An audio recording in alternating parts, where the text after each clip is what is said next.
ശരീരം നിന്റെ കടപ്പറയിൽ തരാമെന്ന് പറഞ്ഞപ്പോ 2 തൊലിവെടുത്ത പെണ്ണുങ്ങളുടെ ശരീരം കണ്ട് അവരെ കടപ്പറയിലേക്ക് പോയ 9 യുവാക്കള് കാരണത്താരാണ്. അന്ന് സമൂത് ഗോത്രത്തിന്റെ കാലഘട്ടത്തിൽ ഭൂമി ഉറഞ്ഞു തുള്ളിയത് ഉണ്ടായത്. ആ സമൂഹം മുഴുവനും ഭൂമിയുടെ ഉറഞ്ഞു തുള്ളിന്റെ ഉള്ളിൽ ചത്തുമരച്ചു പോയത്. എന്തേ സഹോദരങ്ങളെ, ഇതെല്ലാം കണ്ടുകൊണ്ടിരിക്കുകയല്ലേ? ഭൂമി കാണുകയല്ലേ? നാം ചെയ്തതെല്ലാം ഭൂമി കാണുകയല്ലേ? എങ്ങനെയാ ഭൂമിക്ക് ക്ഷമിക്കാൻ കഴിയുക? എങ്ങനെയാ ഭൂമിക്ക് ക്ഷമിക്കാൻ കഴിയുക? എത്ര വലിയവനാണെങ്കിൽ പോലും ആരാ ലോകത്തിലെ ഫറോവയാണെന്നറിയോ? ഫറോവയുടെ സിംഹാസനം വലിയ പടിക്കെട്ടിന്റെ മുകളിലാ. 1000-ലധികം പടിക്കെട്ടുകളുടെ മുകളിലൂടെ കയറി അതിന്റെ മുകളിൽ സിംഹാസനത്തിൽ ചാനിരുന്ന അഹങ്കാരിയല്ല ഫറോവ. ഓരോ പടിക്കെട്ടിന്റെ ഇരുഭാഗത്തും പരിപൂർണങ്ങളായ പെൺകുട്ടികളെ നിർത്തിയിട്ട് അവരുടെ 2 മാറിടങ്ങൾ പിടിച്ചിട്ട് സ്ഫടിക വെട്ടി കയറി സിംഹാസനത്തിലിരുന്ന അഹങ്കാരിയല്ല ഫറോവ. ആ ഫറോവയെയും അള്ളാഹു കൈകാര്യം ചെയ്തത് ഈ ഭൂമിയുടെ കടലിലിട്ടിട്ടാണെന്ന് വിശുദ്ധ ഖുർആൻ. അള്ളാഹു നമുക്ക് ബോധം നൽകട്ടെ. ഈ ഭൂമി എന്റേതാണെടാ. പള്ളിയിലെ കാവിയാര് പറഞ്ഞാലും ആരൊക്കെ പറഞ്ഞാലും ഈ ഭൂമി എന്റേതാണെടാ. എന്റെ കയ്യിൽ പണമുണ്ടടാ. എന്റെ കയ്യിൽ ATM കാർഡ് കൊണ്ടുപോയി ATM ഇട്ടാല് പളുപളുത്ത നോട്ട് വരുമെന്ന് പറഞ്ഞ് പള്ളിയിലെ കാവിയാരെ പടിയടച്ച് പിണ്ടം വെച്ച് മകന്റെ കമ്മിറ്റിയെ വീട്ടിൽ നിന്ന് ഇറക്കി വിട്ടിട്ട് ഞാനാണടാ വലിയവനെന്ന് പറഞ്ഞ ഫറോവ എവിടെ? ഭൂമിയെ കുറിച്ച് രണ്ടാമത് ഞാൻ പറയുകയാണ്. ഈ ഭൂമിയുടെ മുകളിൽ അഹങ്കാരം പറഞ്ഞവനെയാണ് അള്ളാഹു ലോകത്തിലെ ഏറ്റവും വലിയ ദാരുണ മരണം കൊടുത്തത്. ചിന്തിച്ചോളി. അള്ളാഹു തൗഫീഖ് നൽകട്ടെ. ഭൂമിയുടെ രണ്ടാമത്തെ പ്രത്യേകത ഖുർആൻ പറയും. അള്ളാഹു മനസ്സിൽ നിന്ന് അഹങ്കാരമൊക്കെ മാറ്റിത്തരട്ടെ. ആരാണ് മൂസാ നിന്റെ അള്ളാഹു ചോദിച്ചു. മൂസാ നബി പറഞ്ഞു, അല്ലദീ യുനസ്സിലുൽ ഗൈസ, ആകാശത്തിൽ നിന്ന് മഴ വർഷിപ്പിച്ചവനാ എന്റെ അള്ളാഹ്. ഇനി ഭൂമി കരയണ സമയമൊക്കെ ഉണ്ട്. എല്ലാം ഞാൻ പറയാം. ഭൂമി തുള്ളണ സമയമുണ്ട്, ഭൂമി കരയണ സമയമുണ്ട്, ഭൂമി എതിരെ വേള ചൂണ്ടണ സമയമുണ്ട്. അള്ളാഹു 3 സമയം നമുക്ക് നന്നാക്കി തരട്ടെ. അള്ളാഹു നമ്മളെ സ്വീകരിക്കട്ടെ. ഈ ഒരു നിശബ്ദം നമുക്കൊരു സൂചി ചാക്ക് എടുക്കുന്ന നിശബ്ദം. എത്രയോ വയസ്സായ ആളുകളുണ്ടാവും. എല്ലാവരും നിശബ്ദമായി നിൽക്കാൻ അള്ളാഹു കബൂലാക്കട്ടെ. എന്റെ പ്രിയപ്പെട്ട സഹോദരങ്ങളെ, ഭൂമിയുടെ കാര്യത്തിൽ അഹങ്കാരം പറഞ്ഞവനെയാണ് ഭൂമി എന്ത് ചെയ്തത്? ആകാശത്തിൽ നിന്ന് മഴ വർഷിപ്പിക്കുന്നവൻ എന്റെ അള്ളാഹ് പറഞ്ഞു. മൂസാ നബി പൊട്ടിച്ചിരിച്ചിട്ട് പറഞ്ഞു, മൂസ എന്നാലും നിന്റെ അള്ളാഹ്ക്ക് മേലെ ഞാനാരാ? ഇവിടെ അള്ളാഹ്ക്ക് മേലെ വളർന്നവന്മാരൊക്കെ ഉണ്ടായിരുന്നു. ഇവിടെ അള്ളാഹ്ക്ക് മേലെ വളർന്നവന്മാരൊക്കെ ഇവിടെ ഉണ്ടായിരുന്നു. ഇവിടെ പൊന്നുമോനെ, ഈ സമ്പത്തും ഈ അഹങ്കാരം ഒരുത്തനെയും തുണച്ചിട്ടില്ല, അതിന് തുണയ്ക്കൂല. ആ ഒരു അഹങ്കാരം ആർക്കും വേണം. നമുക്ക് ഇച്ചിരി പച്ച പണം ഇങ്ങോട്ട് വരും. ATM കാർഡ് ഇട്ടാലേ പെട്രോളുകളുടെ കുറെ ഉച്ചിഷ്ടം ഗൾഫിൽ നിന്നും വന്നു. ഇവിടെ കുറച്ച് പണവും നമുക്ക് ATM കാർഡ് ഇട്ടാൽ കിട്ടി. സർവ്വ പെണ്ണിന്റെ കയ്യിൽ ATM കാർഡ് ഉണ്ട്, സർവ്വ ആണിന്റെ കയ്യിൽ ATM കാർഡ് ഉണ്ട്. കൊണ്ടയിട്ടാൽ കിട്ടും. പച്ചപ്പളപ്പിന്റെ നോട്ടുണ്ട്. മൂസ നിന്റെ അള്ളാഹ്ക്ക് മേലെ ഞാനാന്ന് പറഞ്ഞു ഫിറോൻ. എന്താ നിന്റെ അള്ളാഹ്ക്ക് മഴ പെയ്യിപ്പിക്കണമെങ്കിൽ ഭൂമി വേണ്ടേ? ഭൂമി ആരുടേതാ? അനല്ലദീ മുൽക്കു മിസ്റ വഹാദിഹിൽ അൻഹാറു തജ്രി മിന തഹ്തി. ഈ മിസ്ർ എന്റേതാണടാ. ഞാൻ പോട്ടെ എന്ന് വിചാരിച്ചത് കൊണ്ടാണ് ഈ നൈല് പോലും ഒടുങ്ങുന്നത്. ഞാൻ വേണ്ടാന്ന് പറഞ്ഞ ഈ നൈല് പോലും അനങ്ങുമായിരുന്നില്ല എന്ന് പറഞ്ഞ ആളല്ലേ ഫിറഔൻ. ഫിറൗന്റെ സിംഹാസനമേടാ. 1000 പടിക്കെട്ട്, അതിന്റെ മുകളിലാണ് സിംഹാസനം. 1000 പടിക്കെട്ടിന് മാറിടം തുറന്നിട്ട സുന്ദരികളായ പെൺകുട്ടികൾ. ഫിറൗന്റെ പടിക്കെട്ടിന് ഗോവണിക്ക് സ്റ്റെയർ കേസ് ഉണ്ടായിരുന്നില്ല. ആരാ ഫിറൗൻ? 1000 പടിക്കെട്ട്, സ്വർണത്തിന്റെ പടിക്കെട്ട്. ആ പടിക്കെട്ടിന് സ്റ്റെയർ കേസ് ഇല്ല. നമ്മൾ സ്റ്റെയർ ഇട്ടാൽ അതിനൊരു പിടി ഉണ്ടാവില്ല കയറി പോവാൻ. ഇമാതിരി എസ്കലേറ്റർ ഒന്നുമില്ല. 1000 പടിക്കെട്ടിൽ പരിപൂർണനഗ്നകളായ പെൺകുട്ടികൾ അവരുടെ മാറിടത്തിൽ പിടിച്ചിട്ടാണ് ഫിറഔൻ മുകളിലോട്ട് കയറി പോകുന്നത്. അറിയോ നിങ്ങൾക്ക്? എവിടെയാ മനുഷ്യൻ?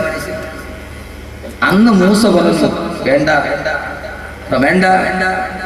റബ്ബു സമാവാതി വൽ അർദി വമാ ബൈനഹുമാ ഇൻ കുന്തും ലാഇബീൻ.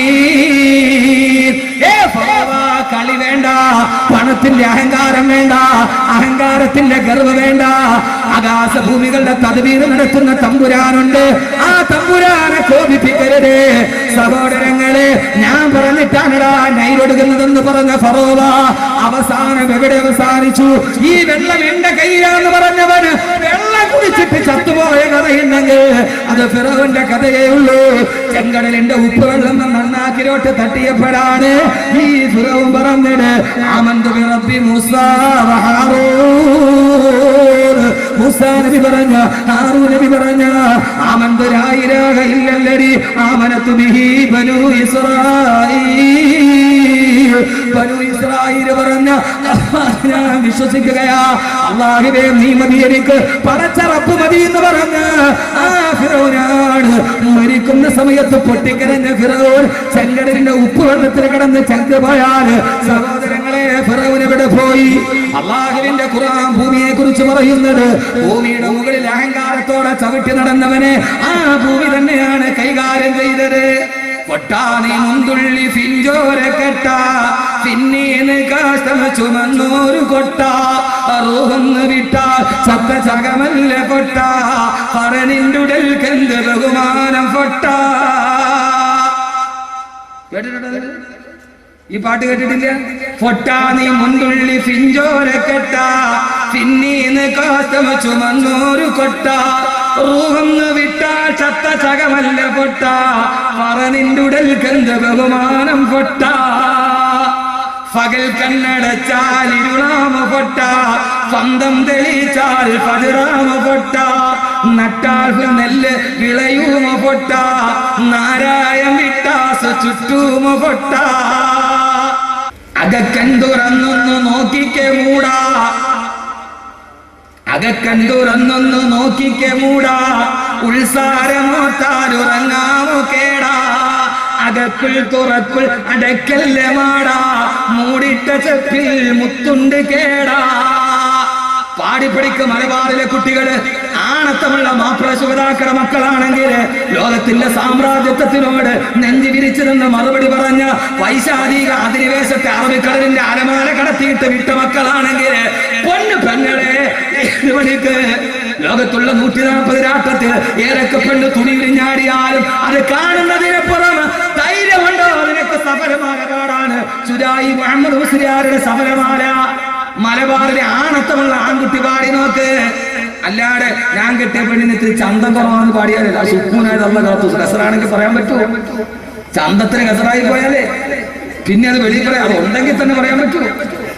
എന്താ സഹോദരൻ അതുകൊണ്ട് കിട്ടിയതെന്താ? ആവാസത്തിന്റെ നാട്, ആവാസത്തിന്റെ അശ്ലീലതയുടെ. എന്റെ പ്രിയപ്പെട്ട സഹോദരങ്ങളെ പാടി നോക്ക്. ശികാരി എടാ നീ ആരാടാ മനുഷ്യ? നീ ആരാടാ? ഇതിച്ച് പറയാതെ വല്ലപ്പോഴൊന്നും പോകാൻ പറ്റൂല. എടാ ഈ പണത്തിന്റെ പേര് നീ എന്ത് നെഞ്ചു വിരിച്ചിട്ട ഇതിനേക്കാൾ ആടിയവന്മാരുണ്ടായിരുന്നു. എന്തേ പള്ളിക്കാട്ടിലെ മണ്ണിനോട് ചോദിച്ചു നോക്ക്. അരിസ്റ്റോട്ടിൽ അടങ്ങിയതും അവിടെയാ, നെപ്പോളിയൻ അടങ്ങിയതും അവിടെയാ. പുറകിൽ വന്നിട്ട് റോക്കറ്റ് വിക്ഷേപിച്ചാൽ നെപ്പോളിയൻ തിരിഞ്ഞു നോക്കൂല. അത്രയും വലിയ ധീരശൂര പരാക്രമിയാ നെപ്പോളിയൻ ബോണപ്പാർട്ട്. പക്ഷെ ആ നെപ്പോളിയനും പൂച്ചയെ പേടിയായി. ചരിത്രം പുറകിൽ വന്ന് ബോംബിട്ടാൽ നെപ്പോളിയൻ തിരിഞ്ഞു നോക്കില്ല. ആ നെപ്പോളിയൻ പൂച്ചയെ പേടിയായിരുന്നു എന്ന് ചരിത്രം. സഹോദരങ്ങളെ ആ മനുഷ്യനും മലന്ന് കിടന്നു, ഫറോവയും കിടന്നു. ശരിക്കണം ഫൊട്ട, ഫൊട്ടാന്നാണ് ഫായാണ്. ചിലയിടത്ത് അങ്ങനെയുണ്ട്. ലക്ഷദ്വീപിൽ പൈസ പോയിട്ടില്ല. ലക്ഷദ്വീപിൽ അവിടെ ഫായാണ്, പാ പറയില്ല. ഞാൻ ലക്ഷദ്വീപിൽ അമ്പ്രോത്തിൽ വന്നിട്ട് പോയി. പൊന്നു ഹബീബേ, പിന്നെ ഞാൻ പോയിട്ട് എന്റെ പൊന്ന് ഹബീബേ, പൊന്നു ഹബീബേ. ഞാൻ ഇവിടെ അമ്പ്രോത്തിൽ പോയി കപ്പലിൽ കയറി പോയൊരു ത്രില്ലിന് അങ്ങ് പോയി. അവിടെ പോയി 10 ദിവസം വാദിച്ചപ്പോ കപ്പല് സമരം. ഒരാൾ മരിച്ചു, കപ്പല് സമരം. തിരിച്ചു വരാൻ കുടുങ്ങി വേറെ ഒന്നില്ല. ഞാൻ എന്റെ ഭാര്യ മക്കളെ ഞാൻ ഇനി കാണില്ല. അവസാനം ഏതായാലും ലക്ഷദ്വീപുകാർ ഒരു കാര്യത്തിൽ മാന്യം വരെ വാതൊക്കെ കഴിഞ്ഞു. പക്ഷെ കപ്പലില്ല. പക്ഷെ അവരെന്ത് ചെയ്തു എന്നറിയോ? അവരന്ന് PM സയ്യിദിന്റെ മകനെ ബന്ധപ്പെട്ട് ഹെലികോപ്റ്റർ ചാർട്ട് ചെയ്ത് അവിടുന്ന് അന്ത്രോത്തിന് നേരെ കവരത്തി. അവിടെ നിന്ന് ഹെലികോപ്റ്ററിൽ അഗത്തി ദ്വീപിൽ ഹെലികോപ്റ്ററിലെ അറബിക്കടലിന്റെ മുകളിൽ കൂടെ ആ തുമ്പിമാരിയിരിക്കുന്ന സാധനത്തിൽ ഇരുന്നിട്ട് പോയ പോക്ക്. ഞാൻ ഖുർആൻ മനപ്പാടമാക്കിയത് മുഴുവൻ അതിനകത്തിരുന്നേ ഓതി. ഹാഫിളായതുകൊണ്ട് ഹാരിഫിലാമി പോലെ സൂറത്തിനാസ് വരെ ഒരു വിഷമമുണ്ടായില്ല. എന്റെ പൊന്നിന് സഹോദരങ്ങൾ ഇത് കണ്ടുകൊണ്ടിരിക്കുകയല്ലേ. 2-3 നീടിൽ അതി വരിക്കുമ്പോൾ പൊങ്ങിനെ താഴെ. അവിടെ നിന്ന് അഗത്തി എന്ന് പറഞ്ഞാൽ ആകെ 2 കിലോമീറ്റർ ഉള്ളൂ. എയർ ഇന്ത്യയുടെ ഫ്ലൈറ്റ് പോയിട്ട് ആ വിമാനത്താവളത്തിൽ ബ്രേക്ക് ഇട്ടിട്ട് കിട്ടിയില്ല. എയർ ഇന്ത്യ അല്ലേ, ബ്രേക്ക് ഉണ്ടോ ഇല്ലോ എന്ന് പറയാൻ പറ്റൂല. സാധനം അതല്ലേ. ആ സാധനം ഇന്നേവരെ കൃത്യത്തിന് പറഞ്ഞിട്ടില്ലാത്ത ആ സാധനം ബ്രേക്ക് ഇട്ടിട്ട് കിട്ടിയില്ല. പിന്നെ അറബിക്കടലില്ല ആ സാധനം. കാരണം എയർപോർട്ട് അത്രേ ഉള്ളൂ. ആ അവിടെ നിന്ന് അവര് വകുത് കഴിഞ്ഞിട്ട് വെറുതെ വിട്ടില്ല. അവര് നേരെ എന്ത് ചെയ്തെന്നറിയോ, ഹെലികോപ്റ്ററിൽ തന്നെ ഇവിടെ ഫ്ലൈറ്റ് ടിക്കറ്റ് എടുത്ത് ഇവിടെ എത്തിച്ചു. അക്കാര്യത്തിൽ നമ്മളെ മാതിരിയല്ല. നമ്മളെ ഖത്തീബിനെ കല്യാണത്തിന് അങ്ങോട്ട് ബെൻസിൽ കൊണ്ടുപോകും, ഇങ്ങോട്ട് കപ്പലണ്ടി എന്നിട്ട് ഓട്ടോ വിളിച്ചു വരാം. അത് വേറെ കാര്യം. ഹലാലായി കഴിഞ്ഞാൽ തീർന്നു. വോട്ട് ചെയ്യാൻ വേണ്ടി 90 ഉമ്മുമാനെ തോളി കയറ്റി കൊണ്ടുപോകും. പാവം അവിടെ ഇട്ടിട്ട് വോട്ട് കഴിയുമ്പോൾ അവിടെ തിണ്ണലിട്ടിട്ട് വരും.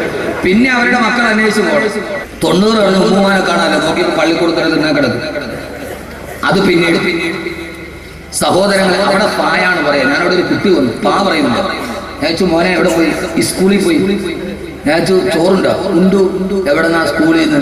ഞാൻ ചോറിന് എന്താ കറി? ഫയറും കൂടി പുഴുങ്ങിയത്. ഫയറിംഗ് പുഴുങ്ങിയത്, പയറ് പുഴുങ്ങിയതെന്നാണ് അതിന്റെ. ഫയറും കൂടി പുഴുങ്ങിയതാന്ന് പറഞ്ഞു. ഞാനിക്ക് മനസ്സിലായില്ല. അവിടെ ഫായ. ഇവിടെ ശുരായി ചോദിക്കാട മോനെ ഒന്ന് ചിന്തിക്ക്, ഇത് മാത്രം കേട്ടിട്ട് നിങ്ങളടുത്ത് പോയ എടാ നീ എന്ത് കണ്ടിട്ടായി അഹങ്കരിക്കണം? ആരോടാ ഈ മത്സരം? ആരോടാ ഈ വൈരാഗ്യം? നീ ആരാ? ഈ നെഞ്ചു മിരിച്ചിട്ട് ഇങ്ങനെ അങ്ങോട്ട് നിന്നിട്ട് എവിടെ സെക്രട്ടറി? ഈ മുണ്ടും പൊക്കി ഇങ്ങനെ നിൽക്കുക. ഞാനീ പറയുന്നത് ഇവിടുത്തെ ഒരു കഥാപാത്രമായിട്ട് വന്നില്ല കേട്ടോ. ഞാൻ എന്താ കഥ? ഹറമിന് പോയി. ഞാൻ പറഞ്ഞത് ഹറമിന് പോയി ഇഹ്റാമിന്റെ വസ്ത്രത്തിൽ നിൽക്കുക. ഹറമിന്റെ മത്താബിന് 2 ഹാജിയാക്കന്മാർ തമ്മിൽ വഴക്കായി. അമീറായി ഉസ്താദ് പറഞ്ഞു, ഹറമാണ് സൂക്ഷിച്ച് വർത്താനം പറയണം. ഇഹ്റാമിന്റെ മുണ്ടങ്ങോട് വെക്കിട്ട് എന്തോന്ന് ഹറം, എന്തോന്ന് ഹറം. എന്താണെന്നറിയോ സംഭവം? എന്നറിയോ? ജീവിതത്തിലെ ശൈലിയുണ്ട്. ആരോടെ സ്വഭാവം? നമ്മൾ ജീവിക്കുമ്പോൾ ഒരു മാന്യമായ ഒരു സംസ്കാരവും ഒരു സ്വഭാവവും നമുക്ക് വേണ്ട. ഈ ഭൂമിയുടെ മുകളിൽ തന്നെ ജീവിക്കുക. ഭൂമി അഹങ്കരിക്കരുത്. ഭൂമിയിൽ അഹങ്കരിക്കരുത്. ഈ എന്തോന്ന് ഹറം.